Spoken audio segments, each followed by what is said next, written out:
Anda sedang menyaksikan Viral News bersama saya, Siska Mawaski. Pertemuan antara Ketua Umum Partai Nasdem Surya Paloh dengan Capres pemenang pemilu 2024 Prabowo Subianto menuai sorotan. Bagaimana tidak, pertemuan ini hanya berselang 2 hari dari pengumuman penetapan hasil pemilu 2024 oleh KPU RI. Adapun Nasdem dalam Pilpres 2024 mengusung Anies Baswedan sebagai Capres. Mesranya Prabowo dan Surya Paloh pun menimbulkan pertanyaan terkait nasib Anies Baswedan. Pertemuan tersebut dianggap sebagai upaya Prabowo dalam merangkul lawan politiknya untuk masuk ke pemerintahan. Direktur Eksekutif Indobarometer M. Kodari menilai manuver Nasdem tersebut tidak terlalu mengejutkan. Dalam keterangan pada Sabtu 23 Maret, Kodari menyinggung kesamaan latar belakang Surya Paloh dan Prabowo sebagai mantan politisi Golkar. Lebih lanjut, Kodari menilai Surya Paloh memiliki hitung-hitungan dalam mengambil keputusan politik. Kodari mengatakan sejak awal Nasdem mencalonkan Anies sebagai capres terkesan tidak nyambung. Ia lantas menyoroti latar belakang Nasdem sebagai partai nasionalis yang berbeda dengan konstituen Anies dari kalangan Islam. Kodari menjelaskan satu-satunya alasan yang bisa dipahami mengapa Nasdem mengusung Anies adalah bagaimana Nasdem bisa mendapatkan tokoh yang memberikan efek ekor jas kepada parpolnya. Dikatakan oleh Kodari, dengan mengusung Anies setidaknya Nasdem mendapatkan efek elektoral dan mampu mempertahankan posisi di 5 besar parpol yang lolos ke Senayan. Kodari menduga setelah mendapatkan target yang diinginkan, Surya Paloh lebih leluasa untuk membawa Nasdem dalam konstelasi politik Indonesia ke depan. Pada titik ini, tidak mengherankan jika kemudian Nasdem dan Surya Paloh merubah haluan dan melakukan komunikasi politik dengan para rivalnya. Dengan kata lain, agenda Surya Paloh dan Anies Baswedan saat ini sudah berbeda. Pun sama halnya dengan Muhaimin Iskandar yang terpecah konsentrasinya antara tetap bertahan bersama Anies di koalisi perubahan atau menyelamatkan partainya.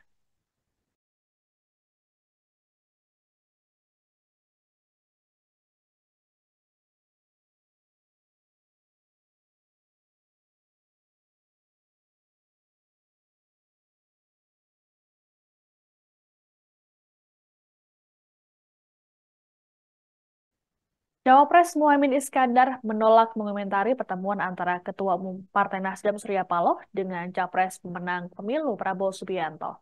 Saat ditemui awak media selesai buka bersama di markas Timnas Amin pada Jumat 22 Maret, Caimin hanya tersenyum saat ditanya mengenai pertemuan tersebut. Lebih lanjut, Caimin kemudian berlalu agar tidak ditanya lagi. Sikap dari Caimin ini berbeda dengan Capres Anies Baswedan. Dalam keterangan di Nasdem Tower pada Jumat 22 Maret, Anies mengatakan pertemuan tersebut bukanlah hal yang luar biasa.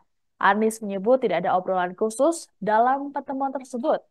Ia menilai pertemuan ini sebagai sesuatu yang baik lantaran tokoh seperti Prabowo mau berkunjung dan diterima dengan baik oleh Surya Paloh. Senada dengan Anies, Kapten Timnas Amin Muhammad Syaugi juga menyambut positif atas pertemuan yang dilakukan oleh Paloh dan Prabowo. Menurutnya, tidak ada yang perlu dikhawatirkan atas pertemuan tersebut.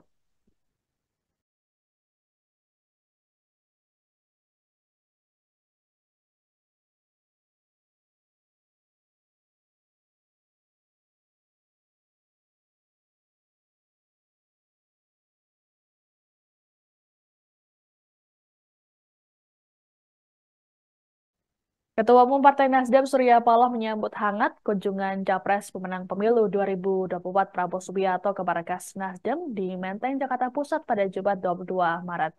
Kunjungan ini sebagai tindak lanjut dari ucapan selamat dari Surya Paloh terhadap Prabowo yang berhasil memenangkan Pilpres 2024.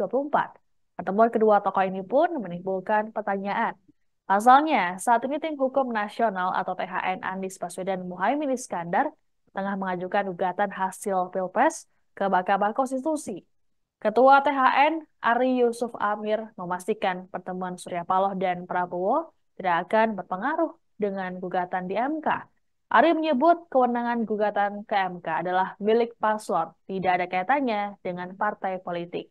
Lebih lanjut dikatakan Ari bahwa semua partai pendukung Anies Caimin solid membawa hasil Pilpres untuk diuji di MK. Adapun dalam gugatannya, kubu Amin menyampaikan permohonan agar dilakukan pemungutan suara ulang namun tanpa cawapres nomor urut 2 Gibran Raka Buming Raka. THN Anies Mohaimin menilai pasangan 02 dibantu oleh Presiden Joko Widodo, pasalnya Gibran adalah putra sulung dari kepala negara. Ari menjelaskan, permohonan ini dilayangkan atas temuan berbagai fakta dan bukti kecurangan dari Pilpres 2024 di lapangan.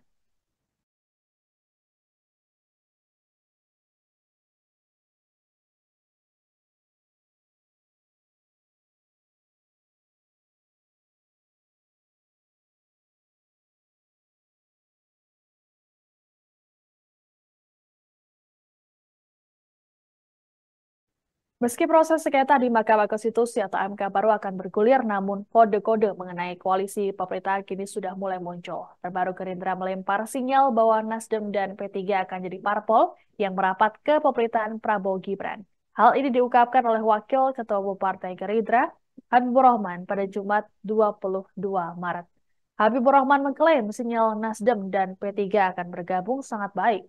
Pasalnya, kedua partai tersebut hingga saat ini masih mendukung pemerintahan Presiden Jokowi. Untuk itu ia menilai wajar jika Nasdem dan P3 akan bergabung lantaran Prabowo merupakan penerus Jokowi. Meski begitu, Habibur Rahman mengatakan bahwa keputusan resmi bergabung atau tidak adalah kewenangan Nasdem dan P3.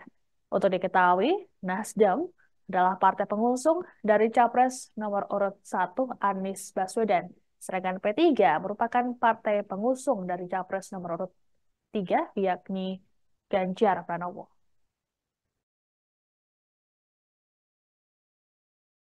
Dimaki-maki kawan sendiri kan? Tapi siap gak nih Bang? Hah? Tapi siap ya gak? kalau tugas mau gimana? Tapi kan kalau kita kan biasa ngomelin menteri, iya. Masa nanti kita diomelin sama Rano Alfat, ya kan? Diomelin sama Wihadi, gitu kan? Halo. Tapi kemarin Pak Zulhas sempat klaim katanya nggak banyak transisi perubahan nih Pak dari kabinet sekarang ke kabinet selanjutnya. Ya bisa saja mungkin itu usulan beliau ya. Tapi yang jelas kalau konsep kebijakannya tentu nggak banyak berubah ya. Karena kan Pak Prabowo kan mendorong keberlanjutan dari legasinya Pak Jokowi. Ya pasti ada hal-hal besar memang yang akan digagas Pak Prabowo. Tetapi frame-nya ya itu tetap dalam konteks keberlanjutan. Berarti sejauh ini hanya ada 2 parpol yang memiliki sinyal untuk bergabung dengan koalisinya Pak Prabowo ya? Kalau sinyal semua sinyal ya kan, tapi kalau yang ya sudah yang lumayan jelas ya 2 itu. Siap. Oke, Terima kasih Om.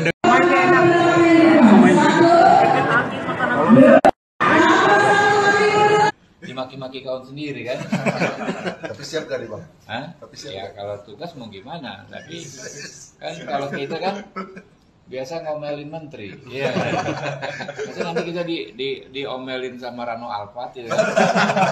Diomelin sama Wihadi, gitu kan? Halo.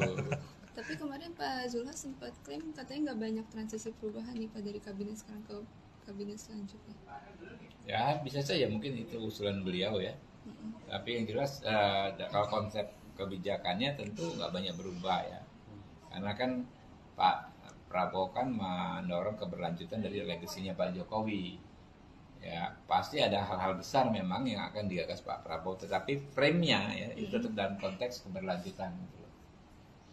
Berarti sejauh ini hanya ada 2 parpol yang memiliki sinyal untuk bergabung dengan koalisinya Pak Prabowo ya? Kalau sinyal semua sinyal ya kan, tapi kalau yang ya sudah yang lumayan jelas ya 2 itu. Demikian informasi dalam Viral News kali ini. Saya Siska Bawaski, pamit sampai jumpa. Download Tribun X sekarang, menghadirkan lokal menjadi Indonesia.